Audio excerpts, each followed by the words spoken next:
Hey guys, Nathan here with the ebookreader.com. For this video, I'm going to give you guys a review of the Fire HD8. This is the new model for 2017. It's like 95% the same as the last model, but they did manage to shave a little weight off of it. So this is the $79 version. So when you have the $79 version, it has this lock screen ad. So it costs $15 to remove that if you don't want to see the ads. So it's got the usual Fire OS 5 layout. You got your apps and the home screen. So this tablet, it's got the 8-inch screen. Like I was saying, it's a 1280 by 800 screen. Does look pretty good. The main complaint I have with this tablet is just that it's quite heavy. It's 13 ounces. It's like 25% heavier than like the iPad mini and Samsung Galaxy Tab 8. So it's a bit heavy, but the screen does look pretty good. I mean, it's not quite as nice as like an iPad or a Samsung screen, but for 79 bucks, it's actually a pretty nice tablet. I mean, the build quality feels solid. It's got kind of a little bit of a cheap plastic back, but you've got also got the cameras, the front and rear cameras. We've got the power button and the volume and the headphone jacks right here. It's also got dual speakers here on the top, so one on each side. My other main complaint, though, aside from the heaviness, the speakers, they just aren't very loud. So we've got the micro SD card slot right here. Supports 256 gigabyte cards, so it has a quad-core 1.3 gigahertz processor. It is pretty zippy. It's definitely a speed improvement over the $49 Fire tablet, and it also has 1.5 gigabytes of RAM, so it's got more RAM. So yeah, the speed, it is pretty smooth to operate. I don't have any problem with that. It has the front and rear cameras. I mean, they're all right. I don't know why you'd really use them a whole lot if you have a real camera on hand, but yeah, you can use them in a pinch if you want to. Got some different settings. All right, so let's switch over to screen capture mode, get rid of the reflections. We'll talk about the software a bit here. So usual Fire OS layout, got the apps, you can move stuff around. It's a little bit awkward on these, especially if you're moving into rows, but you can create different folders. Like I got some folders for the unused stuff since you can't get rid of Amazon's apps. You got the recent list right there, and then this like sort of menu bar up here, you can switch to the different sections of your home screen. And you can also just swipe from left to right to go to each individual section. So if you swipe down from the top of the screen, it pulls up the notification list here in your quick settings. You got the brightness. So one thing I like about the tablet, it has really low brightness so that it's nice and easy to read at night, but the brightness is also not very bright. I mean, it's one of the dimmest tablets I've ever seen, quite frankly. That's probably how they get the 12-hour battery life. And they've also got like this low power mode and this automatic smart suspend. So these things kind of help with the battery life. So it does have pretty good battery life with up to 12 hours. It does seem pretty solid. So the storage options, this is a 16 gigabyte model, so it's got about 12.24 usable. There's also a 32 gigabyte model, so it would have double that. In here where you can go into the application settings menu, you can customize some of the different settings in here, like the home screen. It's kind of weird. At one point they had the option a while ago, you could change the home screen wallpaper, but you can't anymore. But you got some different stuff in here. You can turn off like the notifications and stuff like that they pop up. So there's this document app. It's kind of like a basic, a file manager. You can create different stuff in here in different folders. You have access to your side-loaded content in there. So it's kind of strange. You don't have your side-loaded books in your books section, but they show up in the document section. I don't know. It's just kind of weird. Totally different than it is on a Kindle. So like you've seen in one of my past tutorials, you can actually install Google Play on here. It's really easy. So this is actually the app I'm using for screen recording right now, and it works quite well. The audio gets kind of weird sometimes, but I'm recording that separately.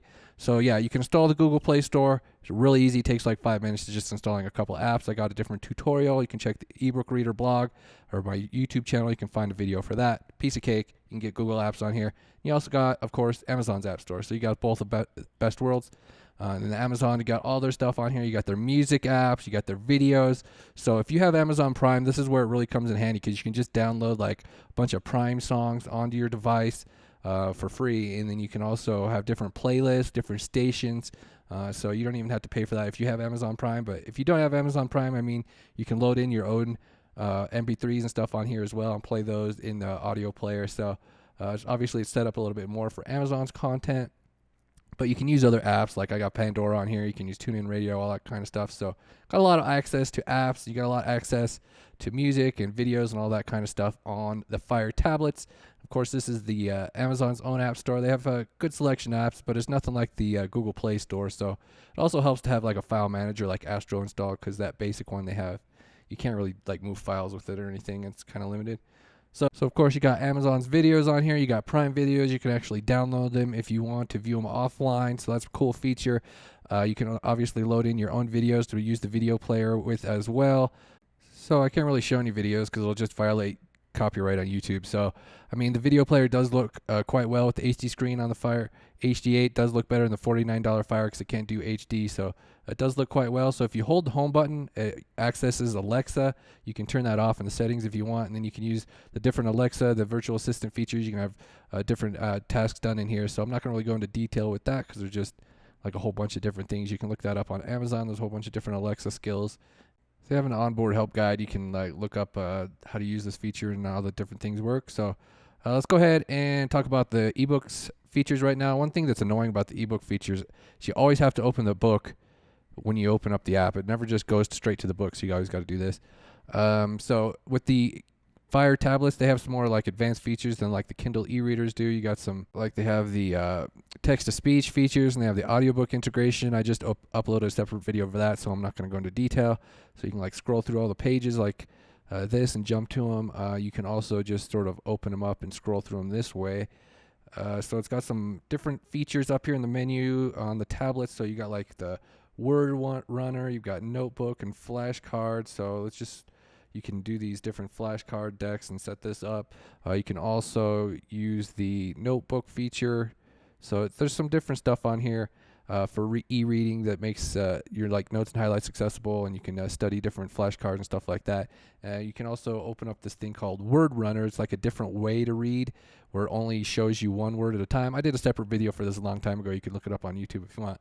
But just the way it works basically is it'll just show you this one word on the screen at a time. You can control the speed. It's actually a really different way to read if you just sit down and use it for a while.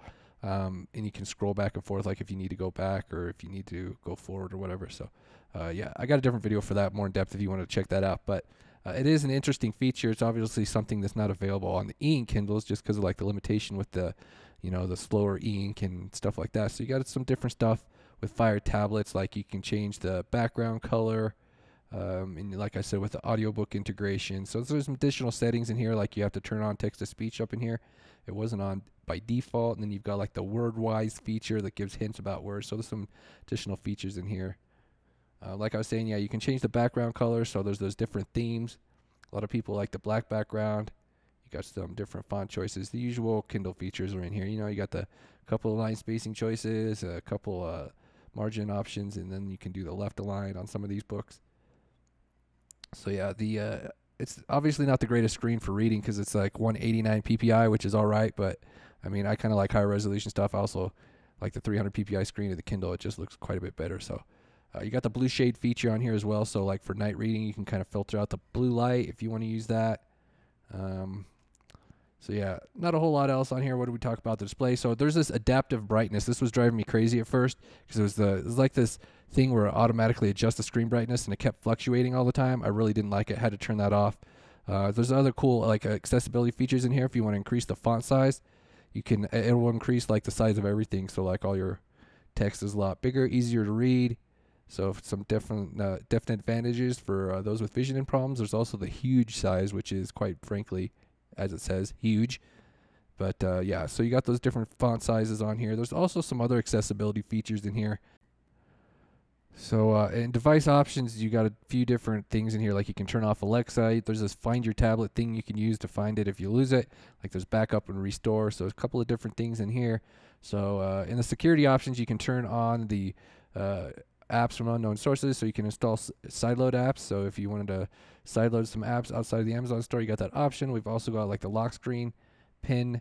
You got encryption, so some different on Fire tablets, you can have them encrypted for more security.